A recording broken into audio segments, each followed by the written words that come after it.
This video is sponsored by Squarespace.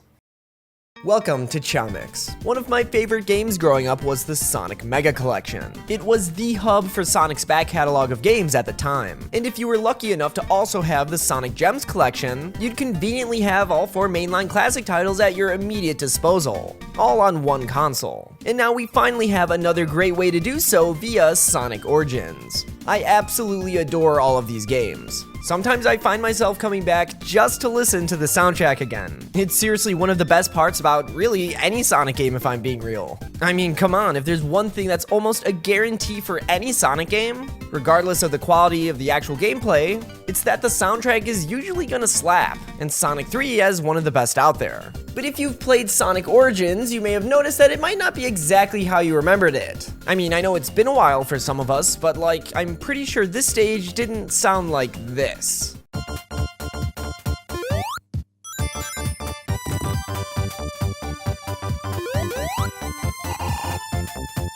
Not all of them, but a handful of the tracks within Sonic 3 ended up being swapped out for something different in Sonic Origins. So what the heck happened to Sonic 3's soundtrack? Well, believe it or not, it's due to a huge controversy surrounding a certain collaboration from way back in the day. So huge that we still feel its effect to this day. So let's go over the bizarre history of the music from Sonic 3.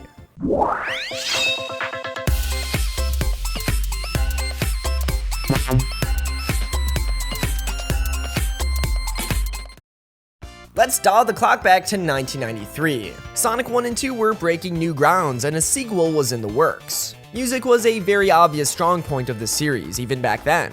You had Masato Nakamura, member of the famous Japanese pop group Dreams Come True, composing for the first 2 games, and then Sonic CD using the music genre of New Jack Swing, which resulted in some of Sonic's most groovy tracks. Needless to say, this series took music very seriously. So for Sonic 3, Sega knew that the bar was very high. Unfortunately, rehiring Nakamura-san was out of the question, as his rate skyrocketed both due to the success with the first 2 games, and along with his band becoming even more popular. So Sega began to look elsewhere for musical talent. Enter the longest-standing musician of the entire Sonic series, Jun Senoue. Many people might know Jun Senoue from his works on both Sonic Adventure games. To put it bluntly, he's responsible for some of the most iconic music in the series. Open Your Heart, Escape from the City, Live and Learn.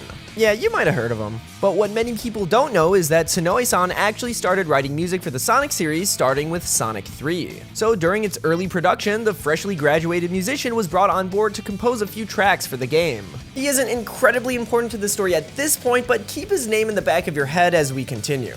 So he, along with several other in-house musicians, composed what is known as the prototype soundtrack. The reason it was called this was because it was created during the prototyping phase of the game, obviously. But some of this music didn't end up in the final game, which is why this label is necessary for certain tracks. Here, take a listen to a few of these.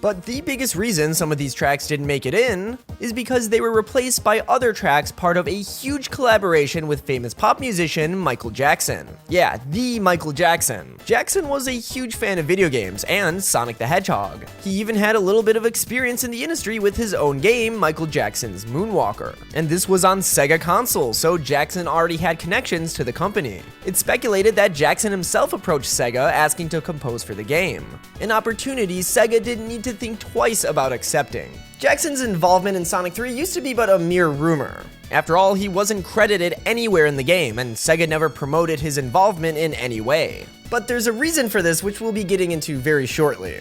Anyways, fans eventually began to take notice of similarities in the compositional style for many of the tracks in Sonic 3. Iconic Michael Jackson melodic flair,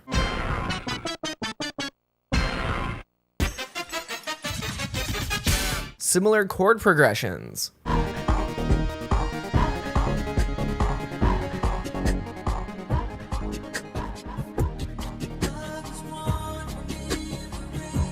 Familiar samples.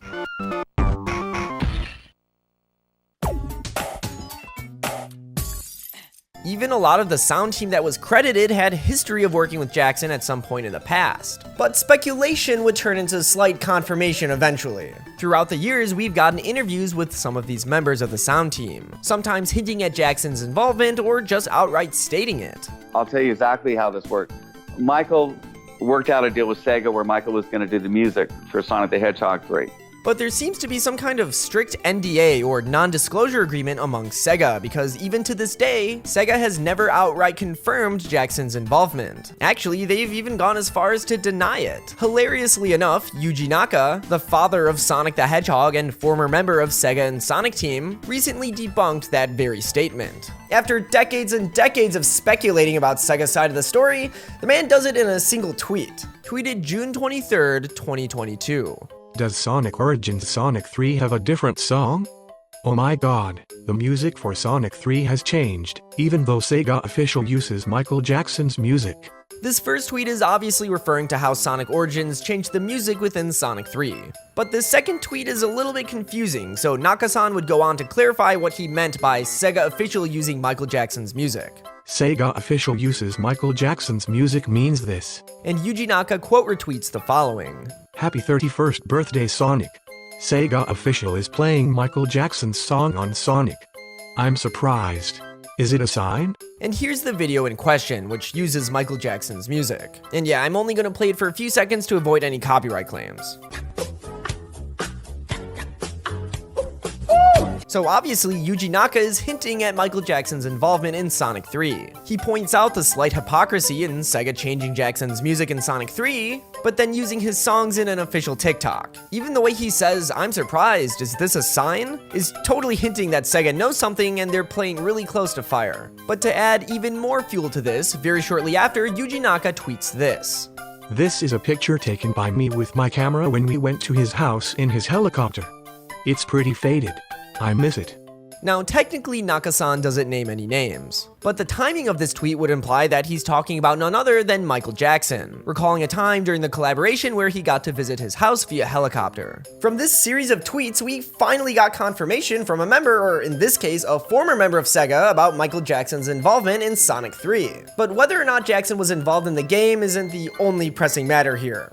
During the time Jackson and his team were working on Sonic 3, somewhere in between creating the music and the release of the game, heavy allegations against Jackson came to light. If you were around during the 90s, you'll know exactly what I'm talking about. I won't go into detail here, but all you need to know is that these allegations were so severe that the effect it had on Sonic 3's soundtrack can be felt to this very day. What happens next is very muddied, and it's here where we start to get conflicting information.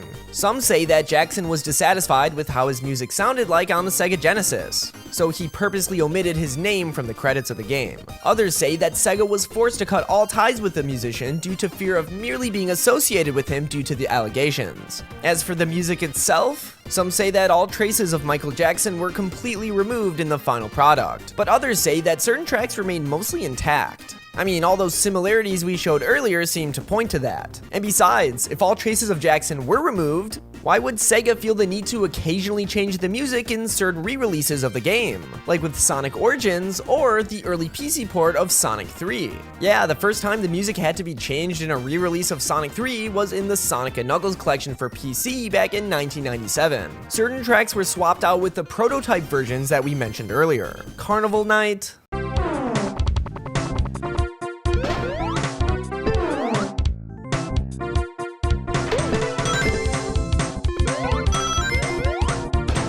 Ice Cap,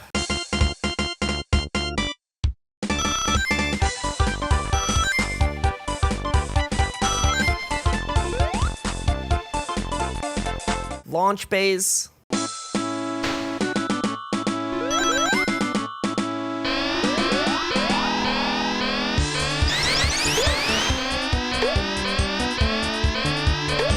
and not only were these tracks different, every track in the game used stock Windows MIDI instruments, which completely butchered the entire soundtrack.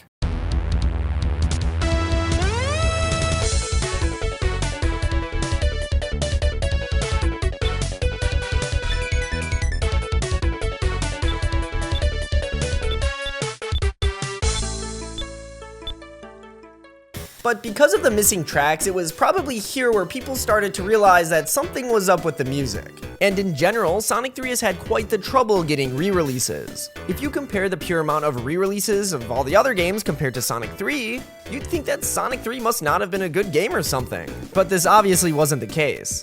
With certain songs missing from the 1997 PC port and the general reluctance to re-release the game, there was obviously something legal going on behind the scenes. This is evident even to this day with Sonic Origins. The same tracks missing from the 1997 PC port of Sonic 3 seem to also be missing here. I think this might mean that the songs that were removed were the songs that Jackson had an involvement in, but honestly, who knows? Luckily, this game is enforced to use Windows MIDI, but we've got sort of a monkey's paw situation going on here. Remember Jun Sonoe? We talked about him in the beginning of this video. Well, it was confirmed a few weeks before Origins came out that he would be rearranging the original prototype music used to replace the missing tracks. Why they didn't just straight up use the original prototype music is a bit confusing, but alright, I guess. But with this news, people began freaking out. You see, Sonoe-san doesn't exactly have a great track record with FM-styled music. You know, like the video gamey sounding music you'd find on something like the Sega Genesis. Sonoe-san was responsible for the music in both Sonic 4 episodes 1 and 2. Here, take a listen.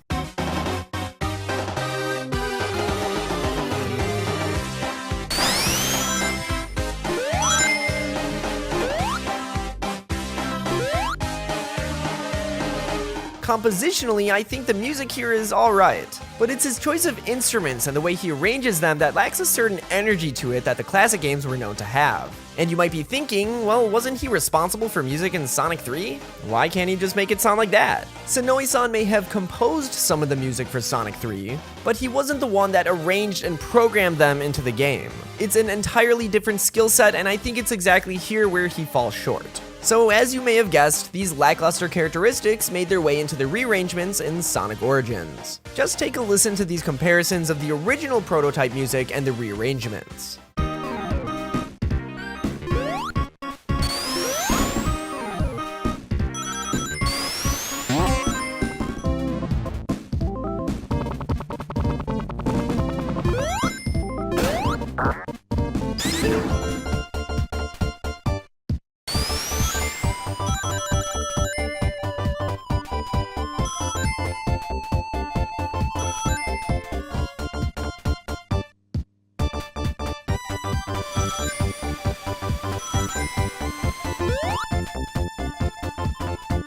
Now, this isn't a deal breaker for me personally, but I've seen plenty of people pretty annoyed at both the removal of certain songs and the rearrangement of the prototype tracks that replace them. Like I said, the music within the Sonic series is a staple of the franchise, so I think it's important to treat it with a lot of care, which is unfortunately something many people don't think happened with Sonic Origins. Sonic 3's music has a very long and confusing history, and it seems to become relevant every now and again due to its controversy. I'm honestly just waiting for the next development in this insane story, because I guarantee you this isn't the last you'll hear of it. So why do some re-releases have the music and some don't? I think the answer is actually kind of simple, it's just whether Sega wants to pay the royalties or not. And I guess sometimes they do, and other times they don't. But in short, nobody but Sega knows the full details on who owns what. And it's very clear that there's still conflict even to this day, and probably for the foreseeable future. Thank you so much to Squarespace for sponsoring this video. Squarespace is the space for your online presence. Build and grow your brand with their powerful tools, allowing you to easily create your own website to host whatever it is you're trying to do. Whether that be selling products, hosting content, offering services, Squarespace is the platform for all of that and more. Use their sleek custom templates to customize your website to perfectly reflect your brand. Then connect your social media accounts to share your beautiful new website to all your followers. Embed videos from third-party websites, organize them neatly on your page, and even sell access to certain content all right in one place. And Squarespace also offers incredibly useful analytics, so you can get insight on things like where website traffic is coming from, your most popular products, and which keywords work best with your audience. Head over to squarespace.com for a free trial to start shaping your dream website. And when you're ready to launch, get 10% off your first purchase of a website or domain at squarespace.com/chaomix. Thank you so much to Squarespace for sponsoring this video, and with all that being said, I hope everyone has a fantastic day. Peace.